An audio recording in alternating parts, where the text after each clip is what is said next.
시청자 여러분 안녕하십니까? 애널리스트 리포트의 김홍주입니다. 오늘 애널리스트 리포트는 특집으로 준비해봤습니다.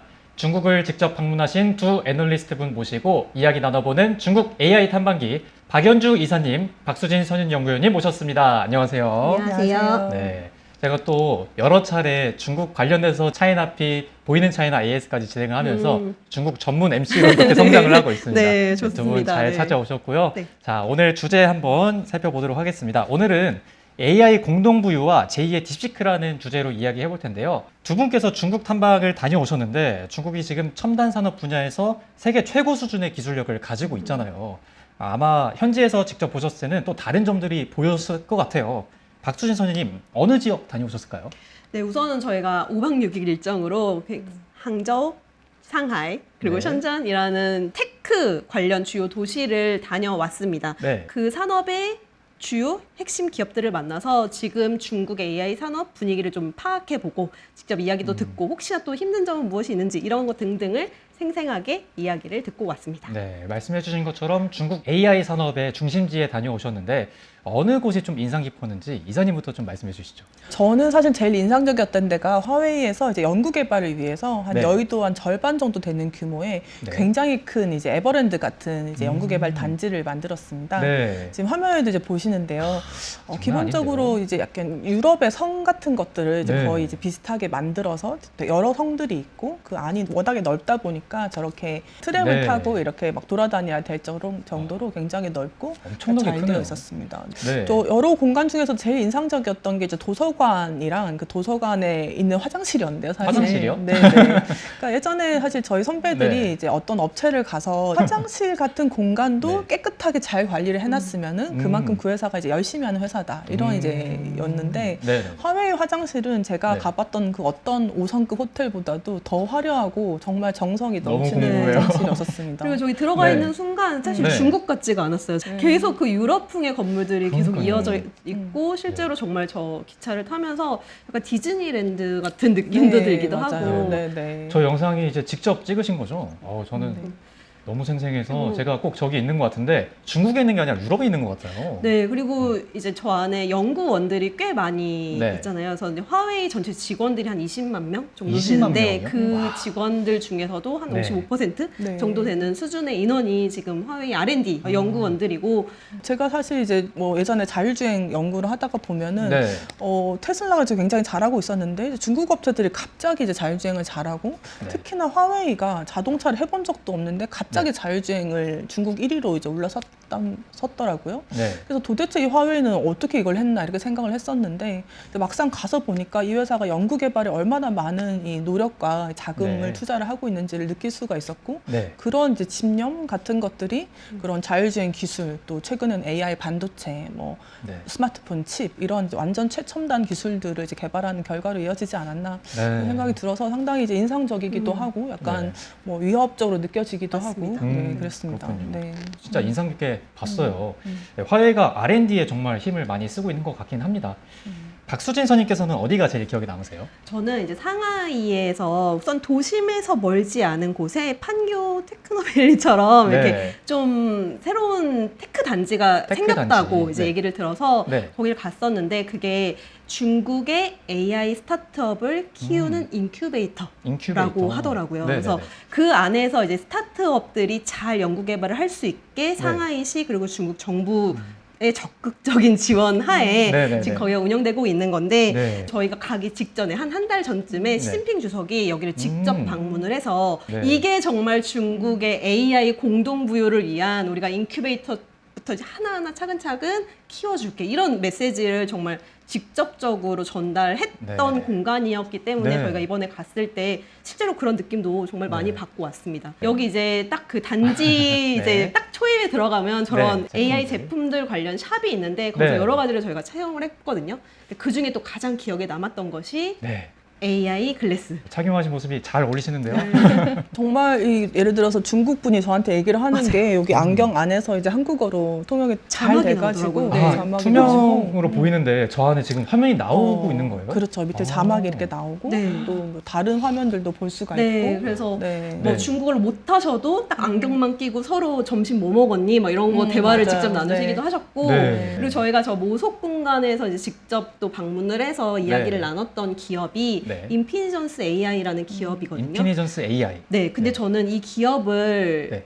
딱 방문을 해서 정말 중국이 그 AI의 공동부유를 정말 다시 한번 네. 강조하고 있구나. 중국에서 AI 언어 모델을 개발하는 데 있어서 가장 필요한 인프라가 컴퓨팅 파워거든요. 지금 양껏 그 칩을 조달할 수가 없는 상황이잖아요. 네. 그래서 그런 환경을 맞춰서 정말 필요한 칩의 사양이라든지 언어 모델을 돌리기 위한 정말 적절한 최적화된 사양이 어느 정도인지를 매칭을 해서 그 자원의 낭비 없이, 칩의 낭비 없이 이런 것들을 엔비디아 칩과 중국 내부에서 개발한 화웨이 칩 이런 네. 것들을 조합해서 쓸 수 있게 만들어주고 있는, 연구 개발을 해주고 있는 네. 기업이었습니다. 그래서 네. 이런 것들이 계속 중국 내에서 이런 기업들의 모델을 많이 쓰게 된다고 하면 중국의 자체 개발 칩의 활용도를 많이 높일 수 있는 또 새로운 방향을 제시할 수 있지 않을까라는 생각을 좀 많이 해봤습니다. 네. 그러니까 이 자체적으로 개발한 칩을 중국 생태계에 알맞게 잘 적용을 해서 모두가 다 함께 활용하는 취지로 고민을 하고 있다. 이런 말씀이신 거죠? 맞습니다. 정확합니다. 네. 자, 그러면 좀 더 자세한 이야기 나눠볼 텐데요.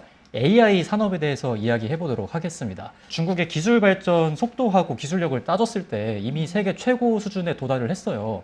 자, 그런데 여기에 공동부유라는 중국 정부 정책의 키워드를 붙이셨어요. 중국 AI 산업에서도 이런 기조가 좀 보인다는 말씀이신가요? 네, 저희가 쭉 이제 업체들을 만나면서 이제 마지막에 했던 얘기가 네. 아, 중국이 AI도 공동부유를 하는구나 이런 음. 결론이었었어요. 네. 사실 이제 그 공동부유라는 단어가 원래는 이제 다 같이 잘 살자 그렇죠. 뭐 이런 이제 이런 게 개념이었다 그러면은 네. 이 AI라고 하는 기술도 사실 미국 같은 경우는 AI 핵심이 되는 그 파운데이션 모델을 네. 뭐 오픈 AI나 뭐 구글이나 이런 대형 기업들이 이제 거의 독점적으로 과점적으로 이제 개발하고 있다 그러면 네. 중국에서는 이 AI 기술이 딥시크 같은 회사들이 오픈 소스로 이제 싸게 공급을 해주면서 일종의 사회적 인프라로 확산이 되는 그런 느낌이었어요. 네. 네. 그래서 저희가 이제 만난 회사 중에 이제 네. AI 그러니까 소프트웨어 회사, ERP 회사가 있었는데요. 네. 금접 소프트웨어라고 금접 하는. 소프트웨어, 킹디. 네, 맞습니다. 예. 킹디라고 한 회사가 있었는데요.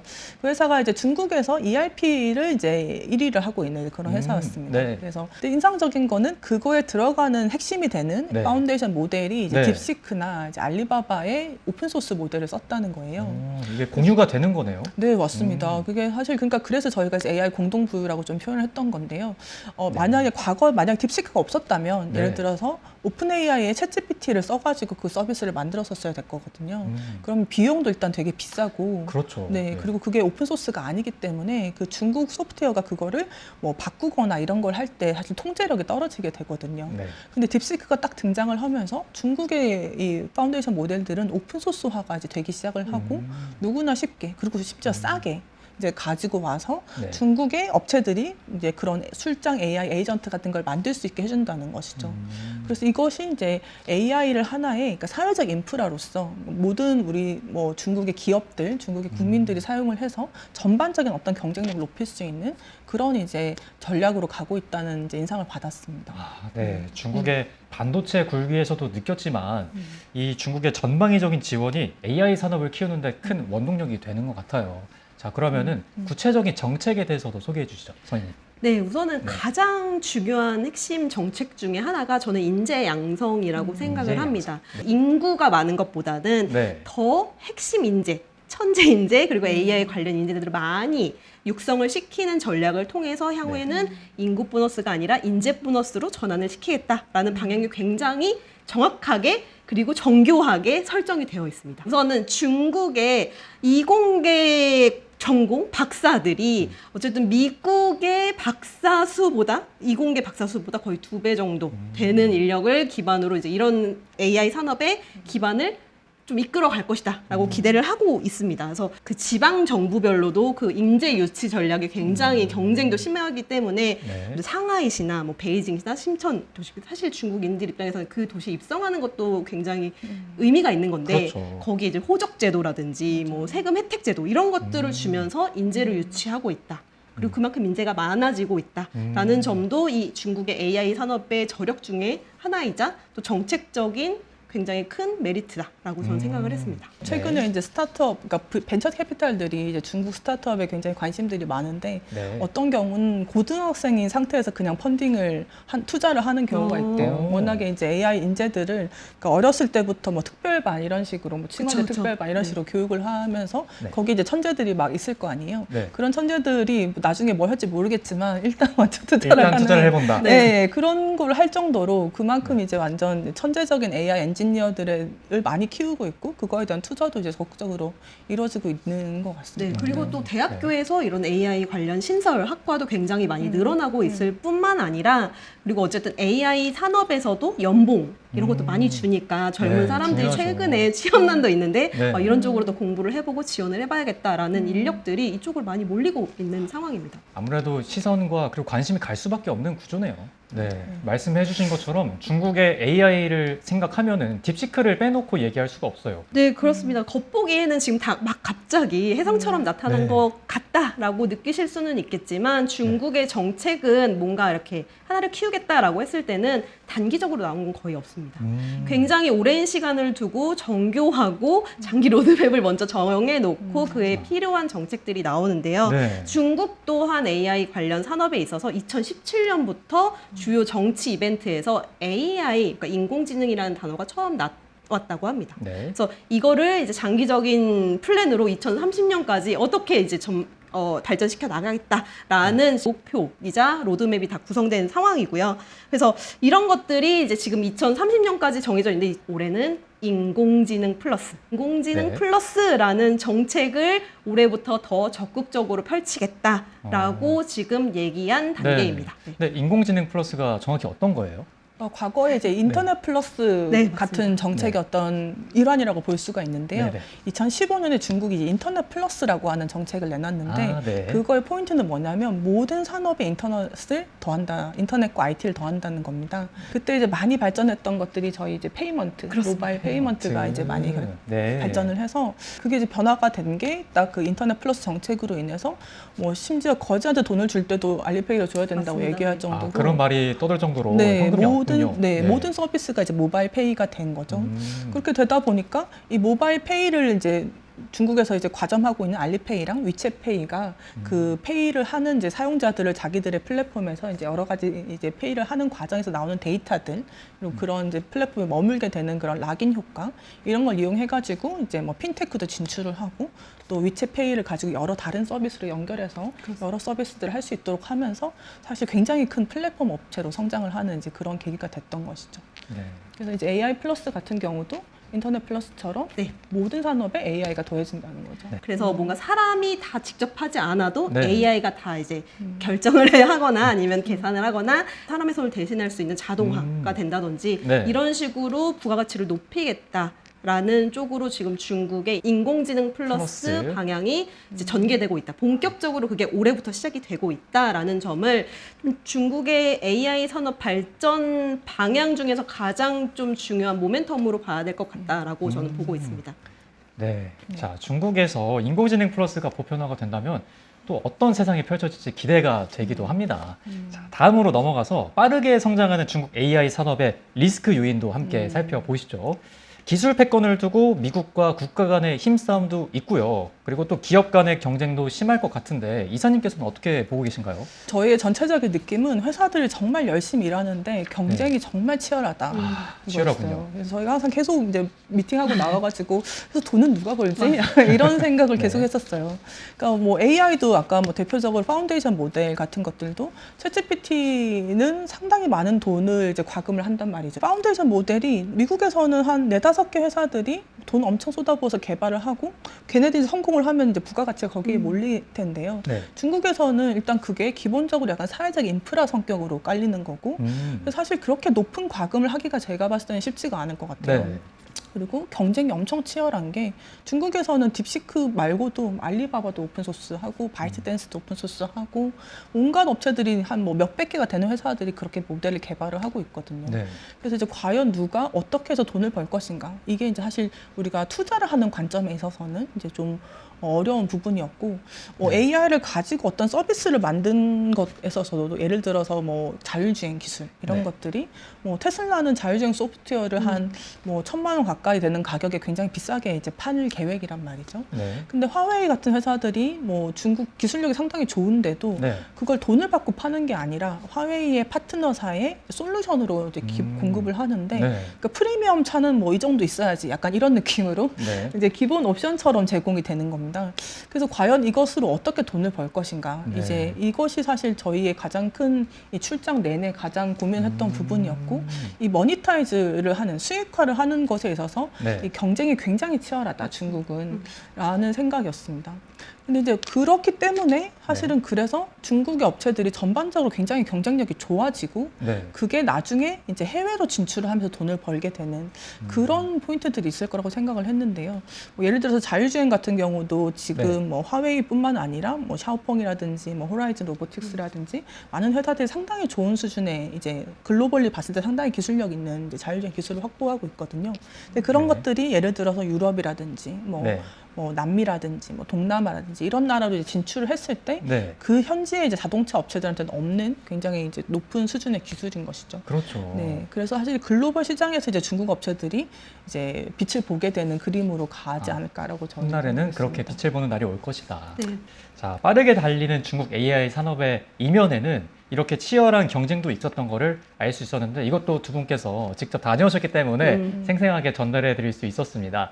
그렇다면 중국의 AI 산업에서 관심 가져볼 기업, 이곳을 꼭 지켜봐야겠다 하는 기업이 있다면 제시해 주시고, 또 투자 전략도 함께 말씀해 주시면 좋겠습니다. 네, 그래서 전체적인 그림에서 저희는 이제 중국의 AI 기술이 일종의 사회적 인프라로 공동부유 성격으로 사회 국가 저변에 깔리고, 네. 그 AI 기술을 제품에 이제 적용해서 그 제품을 경쟁력 있게 만들어서 수출을 함으로써 돈을 버는 그런 회사들이 가장 이상적일 거라고 보고 있습니다. 네. 그런 면에서 이제 실제로 제품을 되게 잘 만들고 그 제품에다 이제 AI 기술을 넣을 수 있는 회사들, 이런 회사들에 좀 관심을 가지실 필요가 있다고 생각을 하고요. 네. 대표적인 사례가 저희는 샤오미라고 샤오미. 생각을 합니다. 네, 샤오미가 이제 일단 스마트폰부터 또 AI 글래스 얼마 전에 또 공개를 했었고, 그러니까요. 네, 전기차도 이제 굉장히 잘 만들고, 네. 기본적으로 이제 제품을 굉장히 싸게 잘 만드는 이제 기술력을 가진 회사인데요.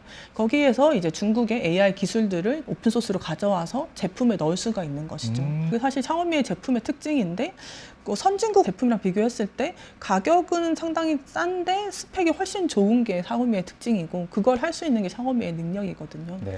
그래서 그런 어떤 AI 디바이스, 스마트폰이든 글래스든 이런 걸 만들 수 있을 때 굉장히 싸게 잘 만들 수가 있고, 거기다 뭐 딥시크든 아니면 딥시크가 아니라 뭐 샤오미 자체 AI 기술이든 이런 걸 적용을 해가지고 제품을 굉장히 매력적으로 네. 만들어서 이제 전 세계 시장에 판매를 할 수 있는 그럴 수 있는 포텐셜이 있는 회사라고 보고 있고요. 그래서 네. 샤오미를 가장 좀 좋게 보고 있습니다. 네. 그리고 또 추가적으로 제시해 주실 포인트가 네. 있으실까요? 또 네. 관심 있게 보실 수 있는 종목으로 이제 알리바바도, 네, 네. 알리바바가 이제 딥시크와 함께 중국의 그 오픈 소스 AI 모델을 주도해서 이제 공급을 하고 있는 회사이고요. 네. 그런 기술력에 비해서 밸류에이션이 싼 편이기 때문에 네. 그러면서 글로벌 관점에서 이제 매력적인 측면이 있습니다. 다만 저희가 봤을 땐 조금 더 이 제품을 실제로 판매하는 회사들, 그리고 그게 실제로 수출 시장에서 경쟁력이 있을 수 있는 회사들, 이런 회사들이 좀 더 매력적이기 때문에 이 샤오미를 좀 더 탑픽으로 네. 추천을 드리고 샤오미를 좀 더 비중을 두고 계신다라고 네, 말씀해 주셨습니다. 네.